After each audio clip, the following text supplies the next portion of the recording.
जय हिंद दोस्तों। स्वागत है आपका अपने इस यूट्यूब चैनल जीके महाकाल में। तो डियर दोस्तों, आज हम बात करेंगे new Ramsar site in India 2022। तो आपके कौन कौन से 5 न्यू रामसर साइट घोषित हुए हैं, तो हम उसको एक एक करके डिटेल्स में जानेंगे। तो वीडियो को देखने से पहले अगर आप चैनल पर नए हैं तो चैनल को कर लीजिए सब्सक्राइब और इस वीडियो को ज़्यादा से ज़्यादा कर दीजिए शेयर। तो दोस्तों, इस वीडियो का PDF आपको इसी वीडियो के डिस्क्रिप्शन में टेलीग्राम का लिंक मिल जाएगा, वहां से आप PDF को डाउनलोड कर सकते हैं। तो चलिए चलते हैं 5 न्यू रामसर साइट पर। भारत ने रामसर कन्वेंशन के तहत अंतर्राष्ट्रीय महत्व के 5 नए रामसर स्थलों को नामित किया है, जिन्हें वेटलैंड्स पर कन्वेंशन के रूप में भी जाना जाता है। भारत में नए रामसर वेटलैंड स्थलों में तमिलनाडु के 3, मिजोरम में 1 और मध्य प्रदेश में 1 है। तो इसी प्रकार तमिलनाडु में 3, मिजोरम में 1 और मध्य प्रदेश में 1 रामसर साइट शामिल है। इससे भारत में रामसर स्थलों की कुल संख्या 54 हो जाती है। वर्तमान में भारत में रामसर स्थलों की संख्या 54 है। इससे पहले भारत में रामसर स्थलों की संख्या कितनी थी डियर दोस्तों? तो 49 थी। कितनी थी? 49 थी। तो हम बात करेंगे सबसे ज़्यादा रामसर स्थल किस किस स्टेट में है, यानी किस राज्य में है? तो आपका यूपी हो जाएगा, क्योंकि यूपी में सबसे ज़्यादा रामसर स्थल स्थित है। तो डियर दोस्तों, रामसर कन्वेंशन क्या है?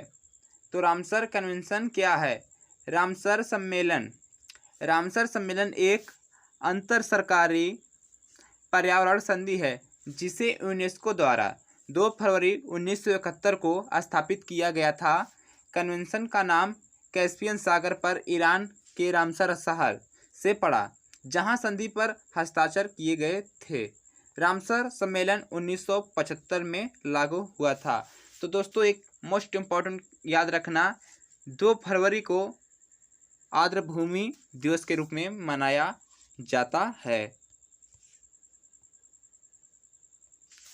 यह आर्द्रभूमि के संरक्षण और उनके संसाधनों के सतत उपयोग के संबंध में अंतर्राष्ट्रीय सहयोग और राष्ट्रीय कार्रवाई का प्रावधान करता है। रामसर सम्मेलन दुनिया भर में अंतर्राष्ट्रीय महत्व के आर्द्रभूमियों की पहचान करता है, विशेष रूप से वे जो विविध जैव विविधता के घर हैं। दोस्तों, अब हम बात करेंगे 5 न्यू रामसर स्थल। तो पहला जो आपका घोषित हुआ है, पहला आपका न्यू करिकिली पक्षी अभयारण्य। क्या है पहला आपका? करिकिली पक्षी अभयारण्य के बारे में हम लोग जानेंगे। करिकिली पक्षी अभयारण्य तमिलनाडु के कांचीपुरम जिले में स्थित 21 हेक्टेयर संरक्षित क्षेत्र है। अभयारण्य चेंगलपट्टू के दक्षिण में चेन्नई से लगभग 75 किलोमीटर दूर है। तो पहला क्या है दोस्तों? करिकिली पक्षी अभयारण्य, जो कि तमिलनाडु के कांचीपुरम जिले में स्थित 21 हेक्टेयर संरक्षित क्षेत्र है। अभयारण्य चेंगलपट्टू के दक्षिण में चेन्नई से लगभग 75 किलोमीटर दूर है। तो ये हो गया आपका फर्स्ट न्यू रामसर साइट, जो कि तमिलनाडु में स्थित है। क्या है आपका? करिकिली पक्षी अभयारण्य। अब बात करेंगे आपका नेक्स्ट, यानी 2 कौन सी न्यू रामसर साइट है? तो आपकी न्यू 2 रामसर साइट है पल्लीकरनई मार्स रिजर्व फॉरेस्ट। तो क्या है? पल्लीकरनई मार्स रिजर्व फॉरेस्ट, जो कि पल्लीकरनई वेटलैंड चेन्नई तमिलनाडु में स्थित एक मीठे पानी का दलदल है।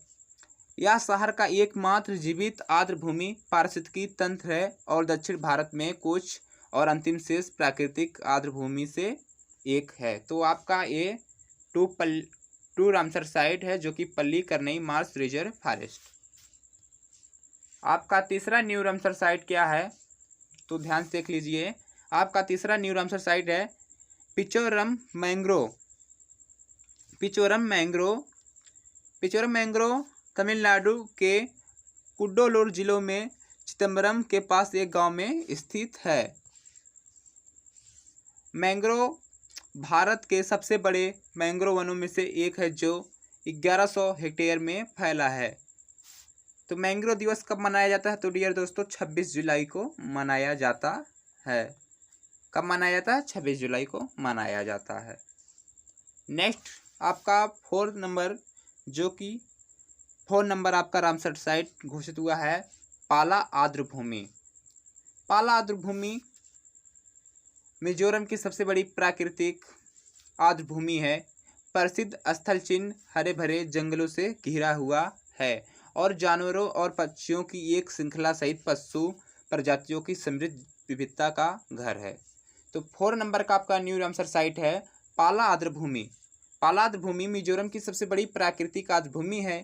प्रसिद्ध स्थल चिन्ह हरे भरे जंगलों से घिरा हुआ है और जानवरों और पक्षियों की एक श्रृंखला सहित पशु प्रजातियों की समृद्ध विविधता का घर है। तो आपका 5 नंबर का रामसर साइट है सांख्य सागर। सांख्य सागर मध्य प्रदेश के शिवपुरी में स्थित माधव राष्ट्रीय उद्यान की सुंदर पारिस्थितिकी का एक अभिन्न अंग सांख्य सागर झील है। तो आपका 5 नंबर का न्यू रामसर साइट है सांख्य सागर, जो कि मध्य प्रदेश के शिवपुरी में स्थित माधव राष्ट्रीय उद्यान की सुंदर पारिस्थितिकी का एक अभिन्न अंग सांख्य सागर झील है। तो आपके रहे ये 5 न्यू रामसर साइट जो हम लोग डिटेल्स में इसको पढ़े हैं। तो की परीक्षा की दृष्टि वेरी मोस्ट इम्पॉर्टेंट ये सब क्वेश्चन हैं, तो आप इसको 1-2 बार जरूर पढ़ लें। थोड़ा नोट में ध्यान से देख लीजिए। भारत में रामसर आर्द्रभूमि वेटलैंड उद्देश्य। भारत में रामसर आर्द्रभूमि का मुख्य उद्देश्य आर्द्रभूमि का एक अंतर्राष्ट्रीय नेटवर्क विकसित करना और बनाए रखना है, जो वैश्विक जैविक विविधता के संरक्षण और मानव जीवन को बनाए रखने के लिए महत्वपूर्ण है। तो क्या है दोस्तों? भारत में रामसर आर्द्रभूमि वेटलैंड उद्देश्य। भारत में रामसर आर्द्रभूमि का मुख्य उद्देश्य आर्द्रभूमि का एक अंतर्राष्ट्रीय नेटवर्क विकसित करना और बनाए रखना है, जो वैश्विक जैविक विविधता के संरक्षण और मानव जीवन को बनाए रखने के लिए महत्वपूर्ण है। तो डियर दोस्तों आपके ये रहे 5 न्यू रामसर साइट जो अभी हाल ही में घोषित हुए हैं, तो हम इस वीडियो में कवर किए हैं। तो अगर वीडियो आपको अच्छी लगी है तो वीडियो को लाइक करिएगा, और चैनल पर नए हैं तो चैनल को कर लीजिए सब्सक्राइब। और इस वीडियो का PDF इसी वीडियो के डिस्क्रिप्शन में टेलीग्राम का लिंक मिल जाएगा, तो आप वहां से PDF को डाउनलोड कर सकते हैं। तो दोस्तों अब हम मिलेंगे आपके अगले वीडियो में इसी प्रकार से। तब तक के लिए जय हिंद, वंदे मातरम।